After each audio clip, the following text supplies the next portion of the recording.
생명의 시간입니다. 우리 아침 예배를 하나님 앞에 함께 나가겠습니다. 오늘은 욥기 28장 1절에서 우리 28절까지의 말씀을 우리 화면을 보며 함께 읽으시고 하나님 말씀을 전하겠습니다. 제 28장.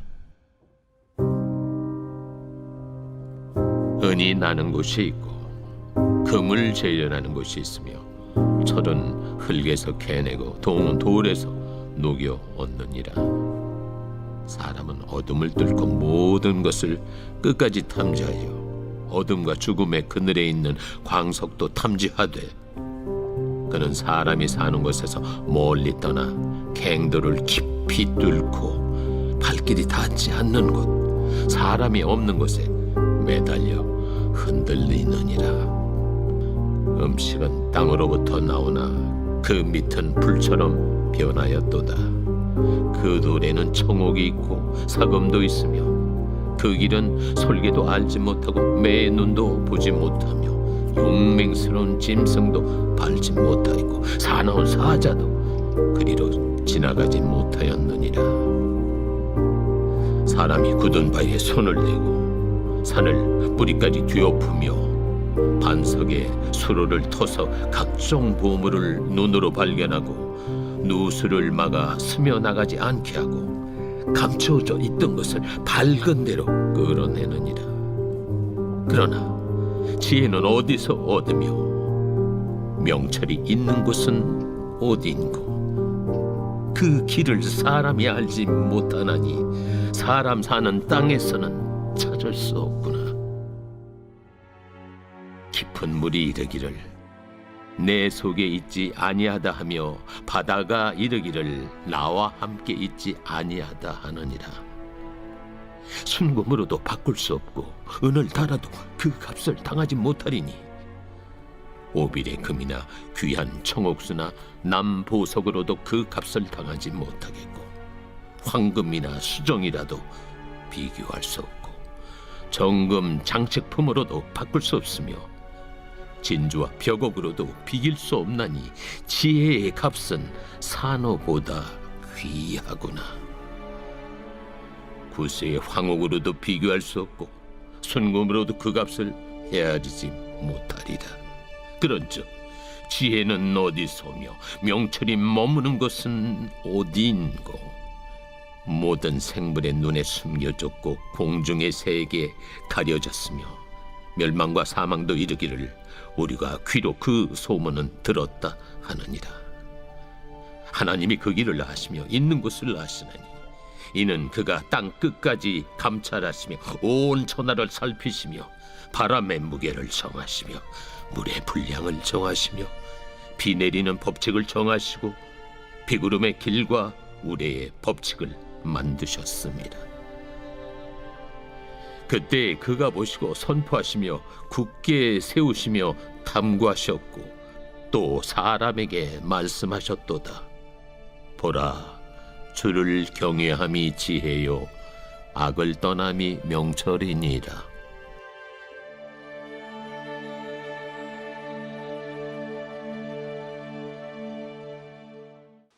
요즘 연일 보도되고 있는 AI 시대, 인류가 기술 진보의 총화라고 하는 이 우주선을 이 달나라로 보낸 다음부터 수많은 기술들이 획기적으로 개발됐습니다. 우리가 날마다 쓰고 있는 블루투스라는 기능, 또 이 무선 이어폰 굉장히 저렴해졌잖아요. 이런 것들은 기술이 발전해서 만들었나 보다라고 하지만 사실 그 원료를 따져서 올라가 보면 우주를 가보고 싶어하는 탐험가들에 의해서 만들어진 기술들이 원천이라고 우리가 할 수가 있습니다. 우리가 잘 알고 있는 전자레인지 같은 경우에도 원래는 생활가전으로 만들 목적으로 만든 게 아니죠. 이 군사 무기로 개발하다가 우연히 얻게 된 그런 케이스도 있습니다. 뿐만 아니라 이제 암 치료에는 방사선 치료라고 하는 것들이 이제 상식인데, 사실 이 방사선 치료도 방사선이 있었고 당시 암을 치료하는 다른 방식이 있었지만 우연한 기회에 이걸 연결하는 어떤 획기적인 매개체를 발견하면서 이 암 치료의 새로운 장이 열렸다라고 해도 과언이 아닙니다. 자, 이렇게 과학의 발전으로 인해서 새로운 지식이 쌓여갈수록 사람들은 이 지식의 바벨탑을 쌓는 것과 같이 상당히 교만하고 우월감에 빠집니다. 오늘 본문에 나와 있는 욥은 이런 인간의 기술과 또 인간의 기술이 가지고 있는 지식의 한계, 이 부분에 대해서 긴 절이지만 아주 분명하게 제시해주고 있습니다. 여러분, 이 땅의 성도라면, 하나님을 믿는 믿음의 사람이라면 이 지식을 가지고 우리가 어떻게 다뤄야 될까? 그리고 이 지식을 가지고 우리는 분명히 인식해야 될 창조주 하나님을 따라가는 믿음으로 어떻게 연결시킬까? 여러분, 사실 이 부분은 지금도 많은 사람들이 고민하고 있는 주제입니다. 자, 고난만 당하는 것 같은 이 욥이 오늘 이 친구들의 모든 이 반박 가운데 이제 그의 대답이 쭉 이어지는 장면 속에서 과연 지혜와 명철은 어디에 있는가? 우리가 그 부분을 한번 살펴보겠습니다. 욥은 지금 인간이 얼마나 놀라운 일을 할 수 있는가에 대해서 이야기를 하면서 이 광부의 예를 듭니다. 우리 1절과 4절까지의 내용인데 은, 금, 철, 동, 자, 이런 금속은 이 자연에서 쉽게 얻을 수 있는 것이 아니라 광석을 캐서 재련하는 일련의 과정을 거쳐야 얻을 수 있잖아요. 그래서 욥은 이 흙과 돌에서 금속을 뽑아내는 인간의 능력이 얼마나 대단하냐, 지금 이 얘기를 하고 있어요. 그리고 사람이 이 광석들을 구하기 위해서 땅속 깊은 곳까지 탐사하고 찾아낸다는 거죠. 갱도를 만들어서 그 위험하지만 거길 뚫고 들어가서 광석을 캐낸다는 거예요. 여러분, 이거는 다른 동물들이 갖추지 못한 인간만이 가지고 있는 능력입니다. 여러분, 인간의 기술과 지식을 살펴보면 감탄이 절로 나오곤 하죠. 제가 처음 말씀드렸던 것처럼 얼마나 지금 획기적인 기술의 진보로 인해서 손쉽게 정보를 얻고 우리가 굉장히 저렴한 비용으로 이동을 하고 또 우리가 의식주 해결하는 데 있어서도 이 기술이 안 쓰이는 데가 하나도 없습니다. 여러분, 그렇기 때문에 오늘 지금 욥도 아마 그런 맥락에서 이 욥의 시대의 인간의 지혜와 인간이 가진 능력을 굉장히 지금 높이 이렇게 칭송을 하고 있습니다. 자, 그런데 이렇게 감탄이 절로 나오는 인간의 기술과 지식이지만 이처럼 대단한 능력을 갖추고 있는 인간들이 자기의 생명의 참된 가치를 찾을 수 있는 곳, 정말 의미 있는 삶을 살아가는 것에 대해서는 별 관심을 가지질 않습니다. 생명의 참된 가치를 찾을 수 있는 곳으로는 잘 가지 않으려고 해요. 자, 이어지는 이 욥은 사람이 다른 동물들에게는 도무지 볼 수 없고 다른 동물들은 알 수도 없는 곳까지 들여다보고 있고 그곳에 무엇이 있는지 무엇이 나고 있는지 언급합니다. 바로 땅에서 음식이라든지 곡식, 어떤 생물 이런 걸 말하는 거죠. 그리고 땅 밑에는 용암이 있는데 그 밑에는 사금이 있고 보석이 있고 기금속이 있다 이런 얘기를 해요. 우리 사람의 시력은 매, 솔개, 독수리 같은 시력까지는 못 가지죠. 용맹함으로 따지자 그럼 사자나 호랑이에 비해서 사람이 그렇게 뛰어나진 않죠. 그런데 사람은 신체적으로 여러 가지 동물의 능력에는 따를 수는 없지만 자, 이런 일을 할 수 있는 이유는 바로 지식과 지혜가 있기 때문이다라는 거예요. 자, 이처럼 사람은 지혜로 놀라운 일을 행할 수 있습니다. 분명 신체적 능력이, 지적인 능력이 어떻게 보면 신체적 능력은 동물보다 훨씬 떨어지지만 이 지적인 능력을 통해서 동물을 압도하는, 지구상의 어떤 피조물도 인간을 따라올 수 없는 어떤 그런 놀라운 지식과 지혜가 있다라는 거예요. 자, 그럼에도 불구하고 이 놀라운 지적인 능력을 가지고 인간은 하나님을 찾지 못하고 자기 삶의 진정한 가치를 깨닫지 못하는 존재라는 거죠. 그리고 하나님의 능력에 필적할 만한 어떤 일을 하고 있다고 9절과 10절에서 이렇게 얘기를 해줍니다. 자, 10절에 보시면 반석의 수로를 터서 각종 보물을 눈으로 발견하고 11절에 누수를 막아 스며 나가지 않게 하고 감추어 있던 것을 밝은 대로 끌어낸다. 자, 이 얘기는 뭘까요? 토목공사의 달인이다 라는 거죠. 바위에 물길을 만들어가지고 물이 쓱 지나가는데 이게 스며 지나가지 못하도록 막을 수도 있고 틀 수도 있고 이런 능력이 있다라는 거예요.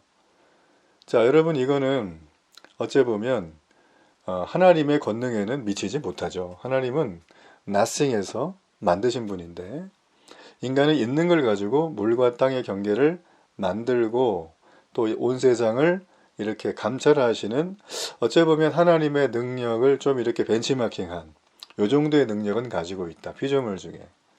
자, 그런데 요번 이처럼 인간에게 하나님이 놀라운 능력을 주셨다는 사실을 강조하면서도 그 인간이 얼마나 어리석은 모습을 보이는지 계속 생각을 할 때마다 탄식이 절로 나온다는 거예요. 자, 그래서 인간은 이 물리 세계를 마음대로 좌우할 수 있는 지혜와 지식이 있어요. 그러나 그 안에서는 참된 지혜를 얻을 수 없다는 말을 지금 욥은 계속 이 말씀을 통해서 해주고 있는 거예요. 지금 욥은 얘기합니다. 황금, 수정, 정금, 장식품, 벽옥, 산호, 진주, 황옥, 이런 보석의 이름을 쭉 얘기하고 있는데요. 여러분, 이 보석은 그때나 지금이나 매우 값비싼 거죠. 지금 우리가 말하고 있는 땅과 바다에도 없는 이 지혜를 그는 너무나 값비싼 보석에 비유하고 있어요. 자, 이 얘기는 뭡니까? 지혜가 얼마나 값이 비싼 것인가. 이 땅에 누구도 이걸 살 수가 없다는 얘기를 하고 있는 거예요. 자, 세 친구들의 얘기로 돌아가 봅니다. 이 세 친구들은 이 땅에서 나름대로 지혜자로서 이 대접을 좀 받았어요. 그런데 욥이 말하는 참된 지혜는 가지고 있지 못했죠. 그러니까 욥도 고난당한 그 모습을 보며 위로하지도 못하고 인생의 문제조차 지금 이 사람들은 제대로 원인도 밝혀내지 못하고 있어요. 무려 욥기가 28장까지 왔는데 이 도돌이표예요, 지금 이거. 참 볼 때마다 답답합니다, 이분들.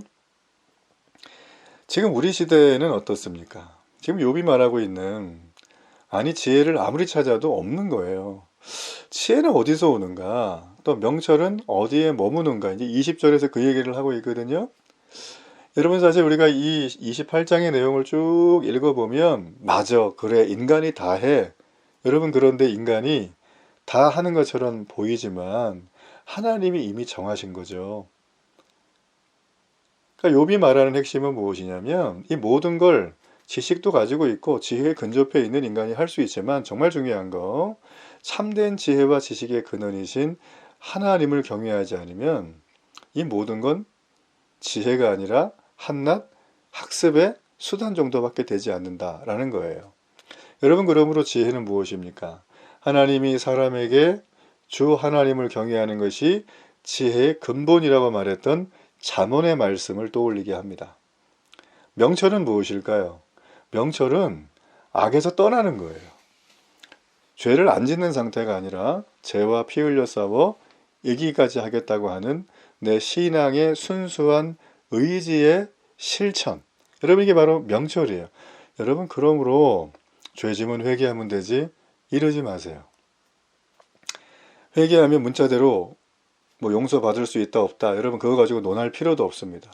우리가 죄지면 하나님이 슬퍼하세요. 여러분을 가장 사랑하는 부모님이 여러분이 잘못된 길로 가고 있으면 그냥 쾌재를 부르면서 박수 칩니까? 잘하고 있다고 막 손뼉 쳐주고 막 용돈 보내줘요? 아니잖아요. 뜯어 말리고 탄식하고 눈물 흘리고 죄를 뒤집어 쓰고 저 아이가 저렇게 된 거는 내 탓이라고 막 이렇게 그러잖아요. 그러니까 하나님이 우리를 얼마나 사랑하시는가를 알면 죄 짓는 대로 가는 발걸음을 멈출 수 있습니다. 여러분, 생각해 보세요. 하나님은 그분의 속성, 특성이라고도 하고 그분의 특징 다 좋아요. 그러니까 인간과 그러니까 피조물과 차별된 특징이 있어요. 그게 뭐냐면 하나님은 무한하시고 영원하시고 불변하시다는 이 세 가지, 무한, 영원, 불변, 이건 하나님의 속성이죠. 어떤 피조물도 이거는 가질 수 없어요. 그래서 어나도 레벨이야 이러고 지나갈 게 아니에요. 자, 보세요. 이렇게 무한하고 영원하고 불변하고 조금도 아쉬움도 부족함도 없고 영원 전부터 영원까지 스스로 계신 분, 시간이라는 걸 만드신 분이시니까, 질량, 에너지 모든 걸 다 만드신 분이니까 그분에게 붙이는 수식어는 사실은 완벽이란 말도 쓰기가 어려워요. 그냥 그분 자체예요. 그렇죠? 근데 그분이 낳고 낳아준 인간에게 스스로 몸을 입으시고 내려오셔서 눈 맞추고 우리 얘기를 들어주는 거예요. 우리가 울고 있으면 함께 울어주시고, 우리가 기뻐하고 감사할 일이 생겨서 얘기하면 너무 좋아하시고, 우리의 힘든 일을 볼 때마다 아파하시고 도우시고 생명으로 이끌어 가시는 우리 주님. 우리는 이것을 볼 때마다 마음에 깊은 하나님의 사랑을 느끼게 됩니다. 그러니까 성경은 사랑의 책이긴 하지만 그 사랑을 하나님이 나 무조건 사랑해 이렇게 봐서는 안 되죠. 사랑하는 게 맞죠, 무조건. 그런데 하나님 우리를 사랑하는 그 의미를 우리 인간 편에서 착실하게 하나하나 배워가야 될 필요가 있어요. 그게 신앙생활이에요. 말만 하는 사랑이 아니라 하나님 나를 어떻게 사랑하셨나? 여러분 다른 거 다 일단 제쳐놓고요. 하나님은 영원하시고 불변하시고 무한하신 분이 낮고 낮은 인간에게 직접 눈을 맞추고 나의 얘기를 들으신다. 여러분 그 사실 하나면 게임 끝난 것입니다. 이 땅에서 도토리 키재기하는 우리 인간의 삶, 그걸 가지고 하나님이 있네 없네 얘기하면서 이러쿵저러쿵 하나님을 키재기하는 건 이건 여러분 십계명을 어기는 거예요. 아주 쉬운 예로 하나님이 이 모든 걸 만들지 않았다면 우리는 지금 이런 사유조차도 할 수가 없어요. 지금 이런 걸 할 수 있다는 것 자체가 은혜요 기적입니다. 여러분이 아침 예배를 드리고 있다는 이 사실 자체가 놀라운 생명의 기적을 경험하는 거예요. 다른 거 안 하셔도 돼요, 사실은. 이거 하고 있다는 것 자체가. 아시겠습니까? 그래서 욥은 지금 28장에서 그 얘기를 하는 거예요. 지혜는 어디서 오느냐? 명철은 어디서 오느냐? 지혜는 여호와 하나님을 경외하는 자에게 주는 거다라는 거예요. 지금 우리는 온 세계의 지식과 정보가 빛의 속도로 이동하는 시대에 살고 있습니다. 그렇지만 정작 우리에게 가장 필요한 지혜는 무엇입니까? 세상에도 얻을 수가 있습니까? 오늘 욥은 말합니다. 하나님을 경외함으로만 얻을 수 있는 것이다. 여러분 그러므로 참된 지혜와 명철은 구원받은 자만이 소유할 수 있는 거예요. 성령께서 우리에게 오셔서 처소 삼으시고 성령의 인도하심을 받아서 구원의 풍성을 누리며 세상 속의 하나님의 생명과 영광과 하나님 너무 사랑한다 너네 모르지 이 얘기 해주는 게 우리의 삶인 거예요. 여기서 삐껴나가면 안 돼요. 그러니까 우리의 관역을 분명히 알아야 되고 거기에 맞아서 우리가 10점을 쏠 수 있도록 집중을 해야 되는 게 우리의 인생이라는 거죠. 여러분 가만히 앉아있다고 믿음이 생기는 게 아닙니다. 그렇다고 또 내 힘과 능력만 가지고 신념으로 열심히 뛰어다닌다고 믿음이 자라는 것도 아니에요.